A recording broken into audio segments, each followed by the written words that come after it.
confession and submission.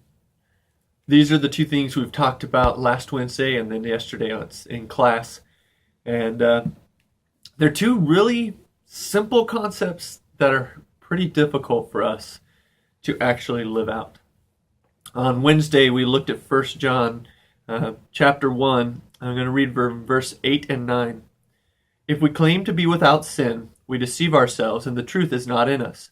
If we confess our sins, he is faithful and just and will forgive us our sins and purify us from all unrighteousness. Confession is hard because in all of our other relationships, when we confess something that we've done wrong, there's a consequence. There's something that happens where we get in trouble and we have to suffer because of the mistakes that we've made. But our relationship with God is different. When we are honest with God, when we walk in the light, meaning we allow him to reveal what our own darkness conceals, then he's faithful to forgive us. He's different from all of our other relationships. He doesn't come down with the hammer and cause all these consequences when we're faithful to confess. Submission is what we talked about on Sunday, looking at chapter 4 of James. Beginning in verse 7, James says, "Submit yourselves then to God. Resist the devil, and he will flee from you. Come near to God, and he will come near to you. Wash your hands, you sinners, and purify your hearts, you double-minded.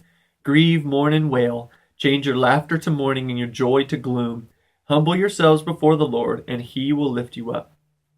We talked about how difficult it can be to submit, because to submit ourselves means to relinquish control, to let God be in control. And that's hard for us. We want to be in control. We want to do what we want, and we want to make the decisions. Even if they're the wrong decisions, we got to choose, and that's what we like. So we don't like to give up control. But the difference between giving up control to someone else in this world, to another human being, or to a school administration, or to a government to have control over our lives, as opposed to giving up our control to God, is that God is much wiser than we are. He actually truly has our best interests in mind. He seeks to protect us, provide for us, and to lift us up in a way that we can't lift ourselves up. And so when we submit to God, we get rid of our prideful position and we humble ourselves before him. And he's the one who lifts us up. We no longer celebrate our own accomplishments and live a life surrounded by people who make us feel good, but instead we begin to worship God. We begin to recognize who he is and who we are in his sight.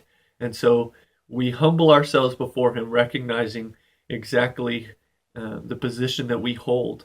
And so that gives us a place to where, because of our own humility, God can then lift us up to a place we could never put ourselves in any of our prideful states.